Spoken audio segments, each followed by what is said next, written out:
Okay, so previously you were given the equations and had to interpret them. Now you're actually going to write your own line equation. So that's the goal, is writing and also graphing linear equations, two big topics. So the first one is we're going to write a linear equation. Linear just means line from 2 points. So what are the actual steps involved in this process? So the first step is to calculate the slope. Now we did that already. The formula for that is slope equals y sub 2 minus y sub 1 over x sub 2 minus x sub 1. That will give you your slope. So that's the first step in writing the equation of a line. The second step is you're going to pick a temporary point for x and y. You can pick either one of the points that you use to calculate slope. It's your choice. It does not matter. You will get the right answer no matter which temporary point you pick. All right, step 3. Substitute the slope and the temporary point into the equation y equals mx plus b, our slope-intercept form. So at this point, everything should be replaced except for the b. So your fourth step is to solve for b. The problem with the y-intercept is that unlike slope that has a nifty equation, there's no equation for the y-intercept. So we're basically having to get that b value in a roundabout way by finding the slope and picking a point and subbing them in. The whole purpose of that is for you to get the y-intercept, the b. Now, once you've got your slope m and you've got your y-intercept b, you're going to assemble the equation in the y equals mx plus b. At this point, the temporary point is gone. It should not be in that equation. All right, so let's try this out. Example 1, point A is 1, 1, point B is 2, 3. We're going to find the equation of the line AB. By the way, that's how you write line AB. If you don't want to write the word line, you just use 2 capital letters and an arrow up above. And that's a official shorthand. So we're going to start with the slope. I'm just going to go in order, x1, y1, x2, y2. And I'm going to put that into my slope formula. So 3 minus 1 over 2 minus 1 is 2 over 1 or 2. That's my slope. So that's the easy part. We've practiced that. Now, temporary point. You could pick either one, A or B. I usually try to pick the one that's got the lowest numbers possible. So I'm going to pick A, which is 1, 1. And that is going to be my temporary x and y. So now that I've got a temporary x, y, and a slope, I'm going to substitute it into y equals mx plus b. So my temporary y is 1 equals my slope, which is 2, times my temporary x, which is also 1, plus b. So I've replaced the slope m and I've put in a temporary point for x and y. Now we solve for b. So 2 times 1 is 2. I'm going to solve with b on the right, so I'm just going to subtract 2 over to the left. So negative 1 equals b. Now, we're not ending with this, so it's okay that mid-process your b is on the right, because the point is the actual equation. So we're going to put that together now. So we're going to use our slope and our y-intercept to get y equals 2x minus 1, and the minus 1 is the y-intercept. Now, that is your answer.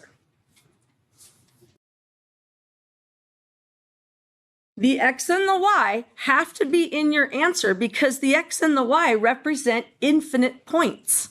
And a line is a collection of infinite points going in a certain direction. So that's why at the end, the x and the y come back. Replacing them is only a temporary action because we have to solve for the b. Okay, let's do another one. Example 2.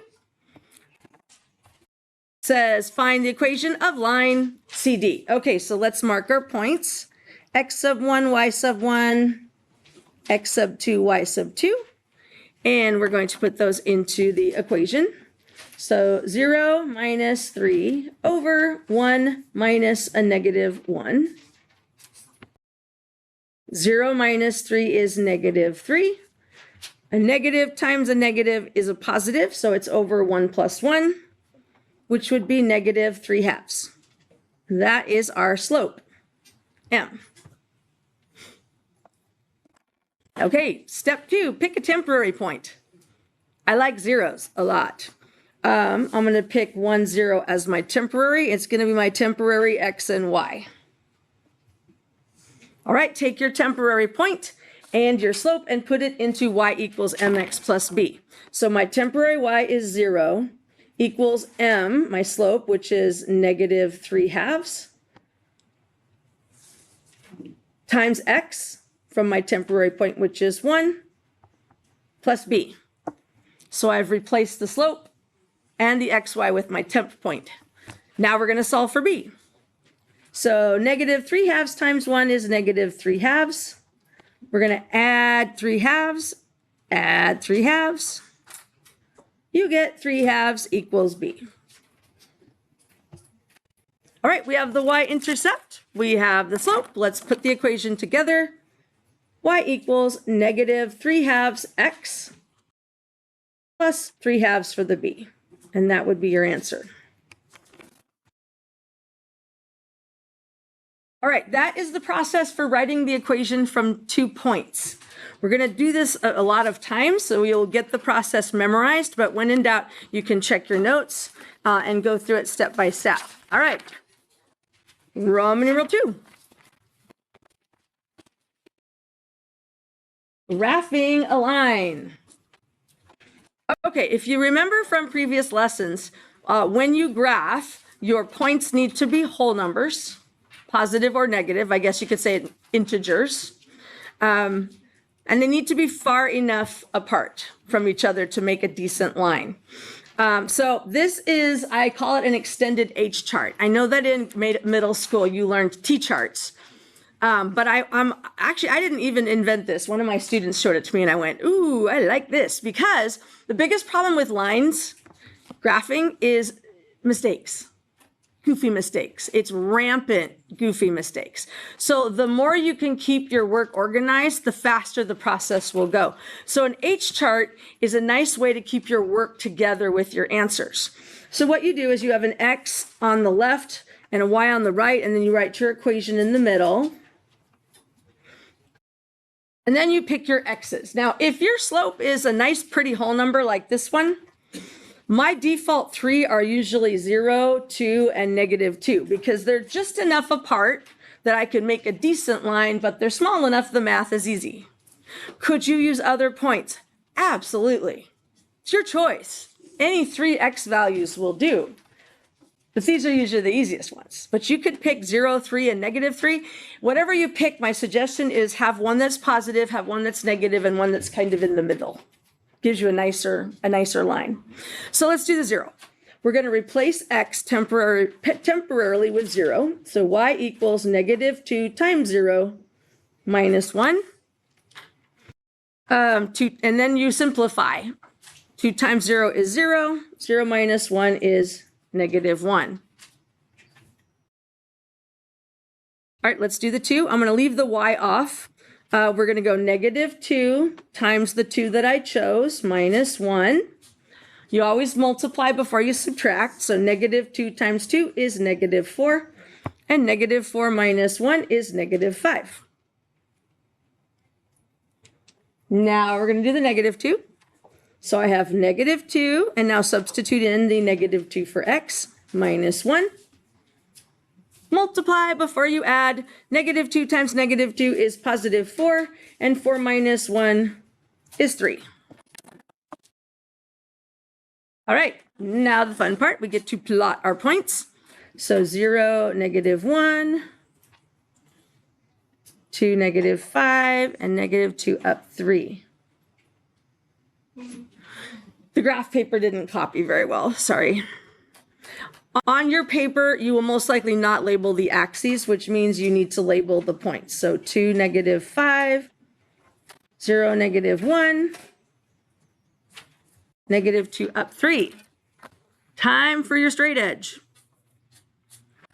Draw a line through the points, Put arrowheads. I don't care if you color them in or just make the little V-shaped arrowheads. I usually color them in. That's just so I can see my graph better, but it's your choice. Now, let's say that your 3 points don't make a line. That means at least one of your points is wrong. You've made a mistake. Rather than staring at the math for an hour, just pick another point. Chances are you only messed up on one of them. And if you pick another point and 3 out of the 4 go through that one, that's probably the right one. All right, let's go to example 2. What about a fractional slope? So our equation is y equals 1/3 x plus 2. When you pick your x's, you need whole numbers. So if your slope is fractional, in this case 1/3, you want to pick x's that the 3 will go into evenly. Now 0 is always a winner because that just blows out the whole fraction. But 3 would be a good choice because 3 goes into 3. -3 would be a good choice. 3 goes into -3. You could do 6 or -6. Anything that a 3 goes into would be a good point to create whole numbers. So let's do it. 1/3 times 0 plus 2. Multiply before you add. 1/3 times 0 is 0. 0 plus 2 is 2. All right, let's do the 3. 1/3 times, I'm going to put it over 1, 3 over 1 plus 2. And I put it over 1 because anytime you're doing math with whole numbers and fractions, you want to put the whole numbers over 1. 3 divides into 3 one time. Multiply the tops. 1 times 1 is 1. And 1 plus 2 is 3. So see how that made the fraction divide out? All right, let's do the -3. 1/3 times -3 over 1 plus 2. 3 goes into -3, -1 time. Multiply the tops. 1 times -1 is -1. And -1 plus 2 is 1.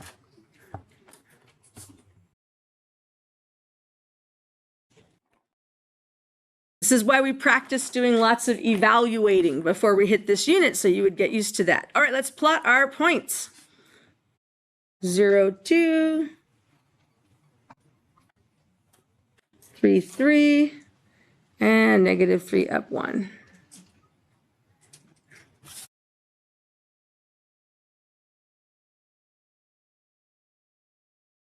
Always draw your line from edge to edge.